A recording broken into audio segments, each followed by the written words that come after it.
All praise be to the glory of God. Let's resume with Ecclesiastes chapter 8.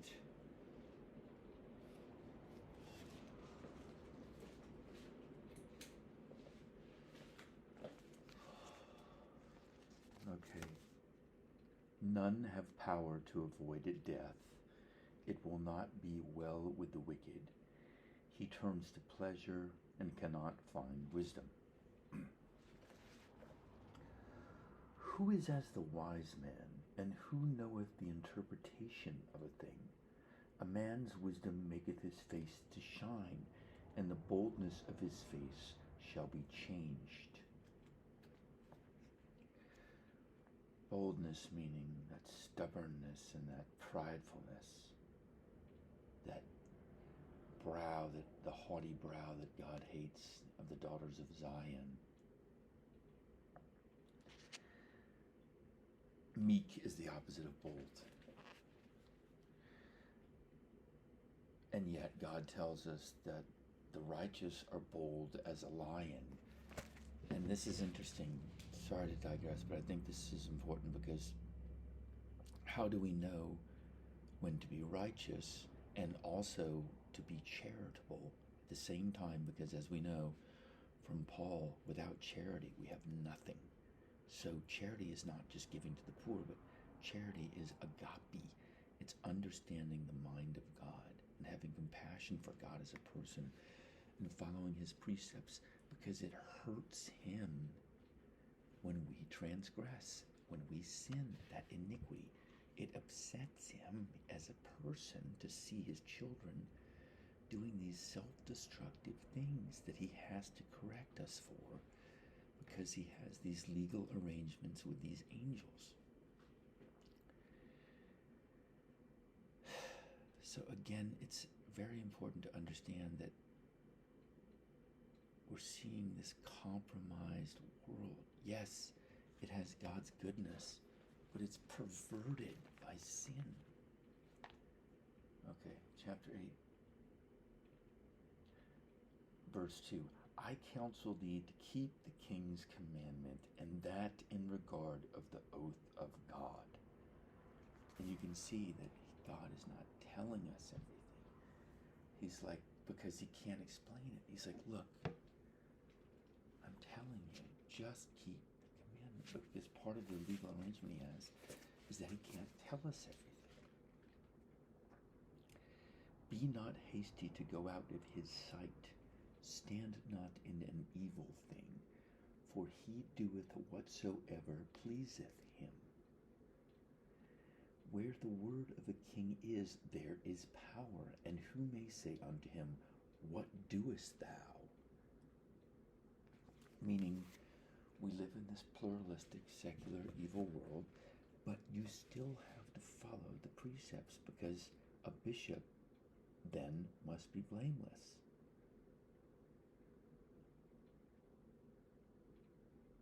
Whoso keepeth the commandment shall feel no evil thing, and a wise man's heart discerneth both time and judgment.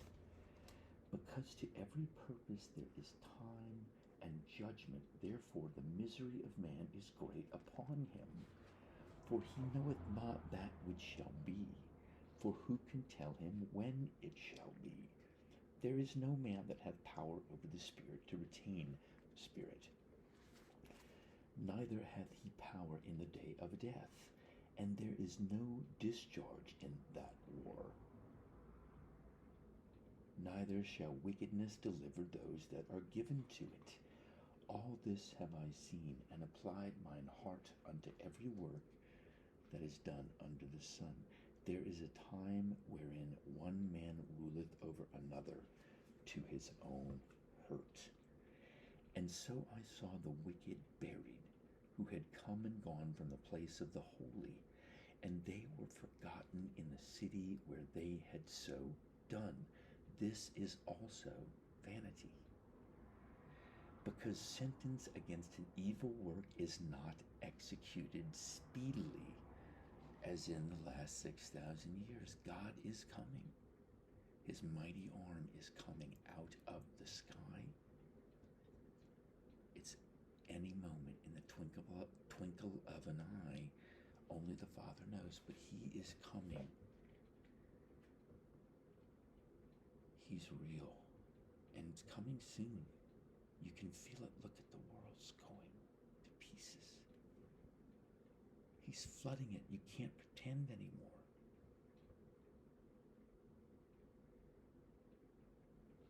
So anyway,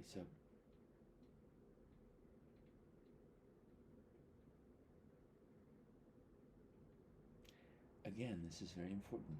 Verse 11. This is the preacher, Ecclesiastes chapter 8, verse 11.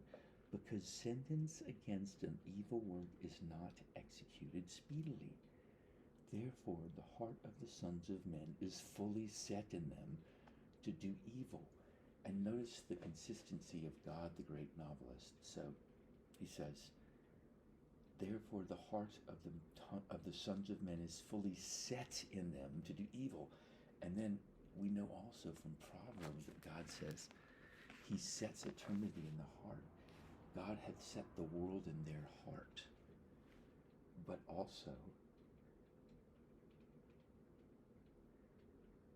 the heart of them is fully set.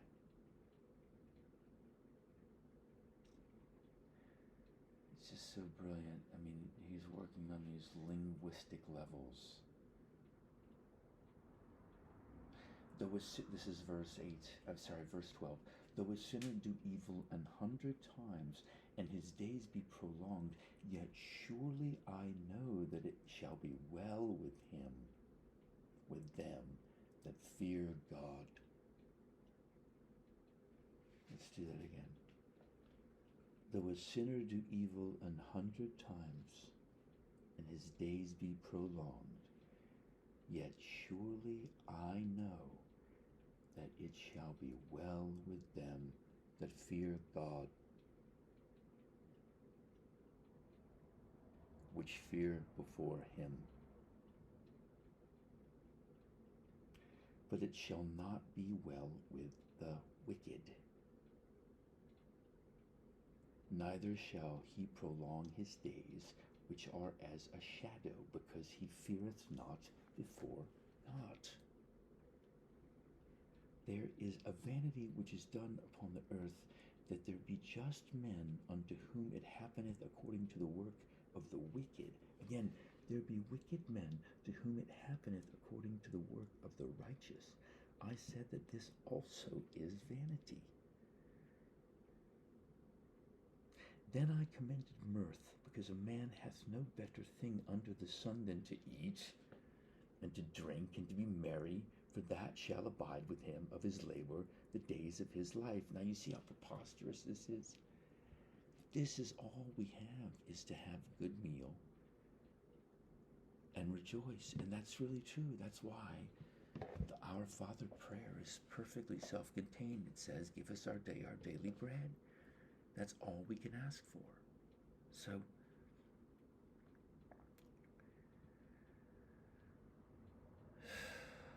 it's so little in this life, but that's because God made it so meager, You have to see how worthless this thing is, and stop with this life is beautiful stuff. It's not true. And also this thing like, homosexuality's fine. Look, I try to be gentle about this, but you know that anything that's involving feces is completely self-destructive, and it's counterinstinctive, counterintuitive, goes against what you know better because it's bad for your health. It's like, please, I'm not saying this to be mean. I'm saying this because I don't want people to keep sinning.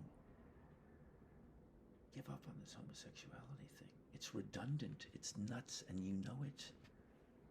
Okay, that prideful thing like you know better. Obviously you don't. That's why God invented AIDS.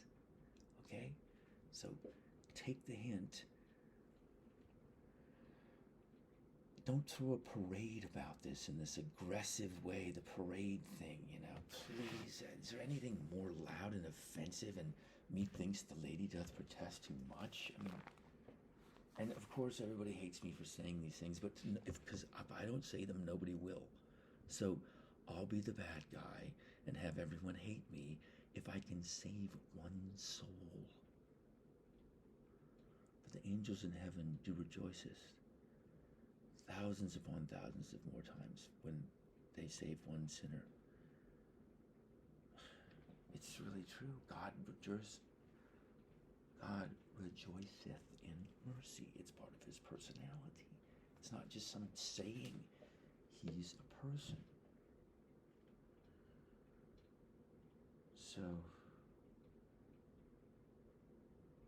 let's finish. I didn't even get to finish this,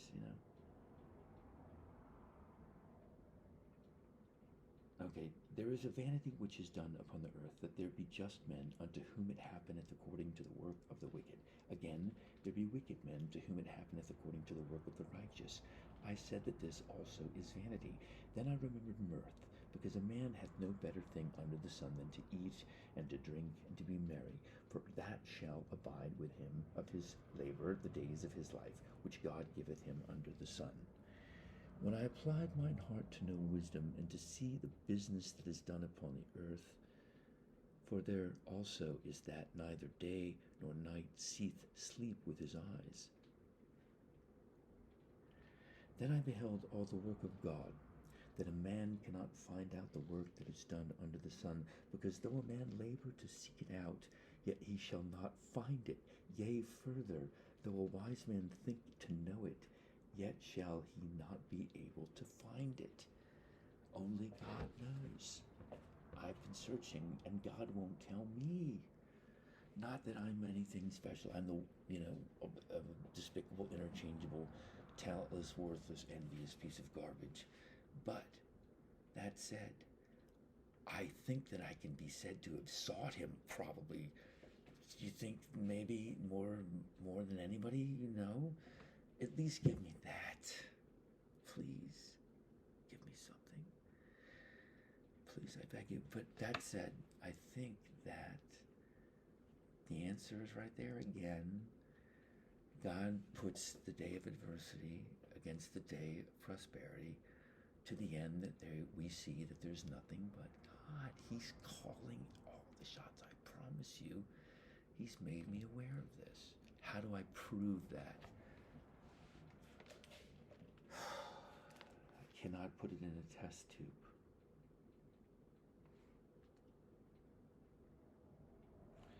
So, let's read the last of that again. I just want to reiterate this. Again, this is Ecclesiastes 8, and these are the last two verses, 16 and 17. When I applied mine heart to know wisdom, and to see the business, and that's, of course, God's pun, because in the Bible, in the New Testament, God says that I went in to do my business, and a dog does his business. So God's basically saying, what is he saying about this world? This is a good test question. Knowing after reading the Old Testament and the New Testament, the use of the word business, tell me, what do you think God thinks of this earth when he says, when I applied mine heart to know wisdom and to see the business that is done upon the earth, parentheses, for also there is that neither day nor night seeth sleep with his eyes, light sleeper. Then I beheld all the work of God, that a man cannot find out the work that is done under the sun, because though a man labor to seek it out, yet he shall not find it. Yea, further, though a wise man think to know it, yet shall he not be able to find it. Like we all think we know it all. We know nothing. We are nothing but dehydrated, powdered dung, like chaff dung. That's what we are. Dung chaff in the wind. Not even dust, dung chaff.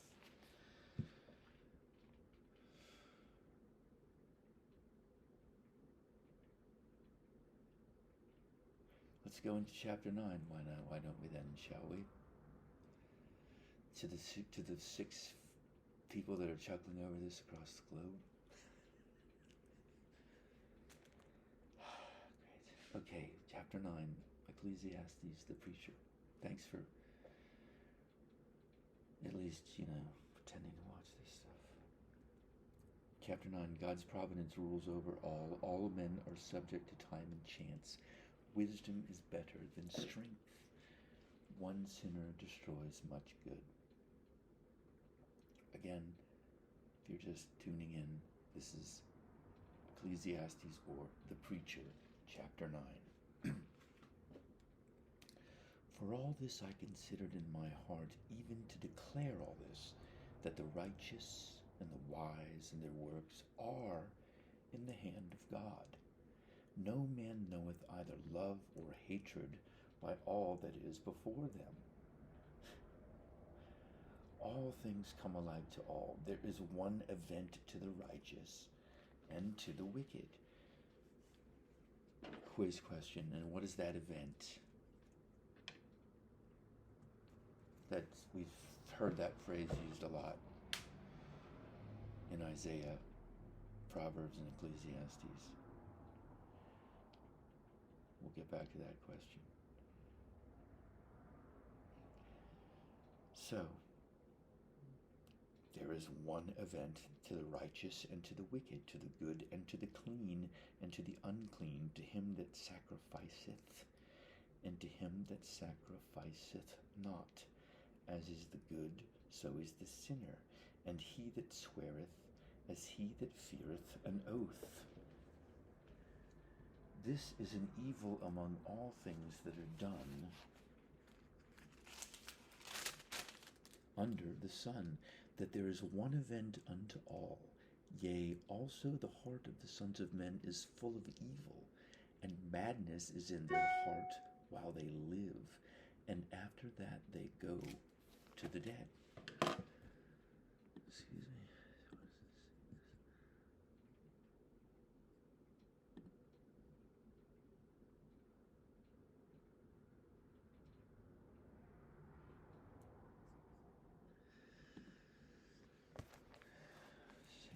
So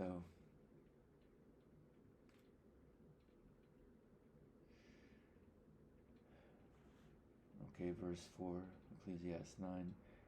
For to him that is joined to all the living there is hope, for a living dog is better than a dead lion. For the living know that they shall die, but the dead know not anything, neither have they any more a reward, for the memory of them is forgotten. Also their love and their hatred and their envy is now perished, neither have they any more a portion forever in anything that is done under the sun. Go thy way, eat thy bread with joy, and drink thy wine with a merry heart, for God now accepteth thy works. Let thy garments be always white, and let thy head lack no ointment. Live joyfully with the wife whom thou lovest all the days of the life of thy vanity, which he hath given thee under the sun, all the days of the vanity, all the days of thy vanity, for that is thy portion in this life, and in thy labor which thou takest under the sun. Whatsoever thy hand findeth to do, do it with thy might, for there is no work, nor device, nor knowledge, nor wisdom in the grave, whither thou goest.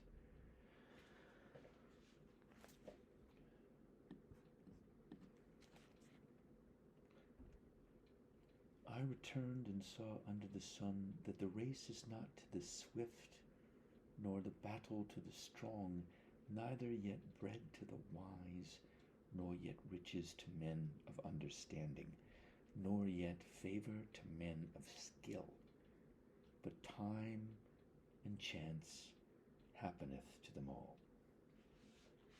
Now remember, that's an atheist's POV right there. That's not God. This is like this guy whining here. want to point that out. Notice the narrator returns to this kind of self-pitying, hot distemper, sort of Davidic, entitled, I returned and saw under the sun that the race is not to the swift, nor the battle to the strong, neither yet bread to the wise, nor yet riches to men of understanding, nor yet favor to men of skill, but time and chance happeneth to them all. For man also knoweth not his time, as the fishes are taken in an evil net, and as the birds are caught in the snare, so are the sons of men snared in an evil time, when it falleth suddenly upon them.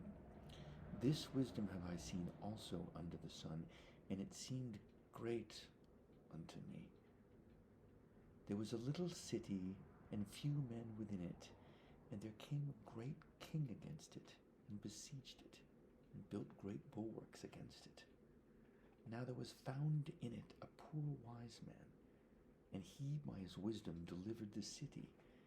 Yet no man remembered that same poor man.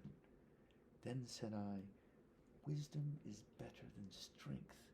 Nevertheless, the poor man's wisdom is despised, and his words are not heard. The words of wise men are heard in quiet more than the cry of him that ruleth among fools. Wisdom is better than weapons of war, but one sinner destroyeth much good. All praise be to God.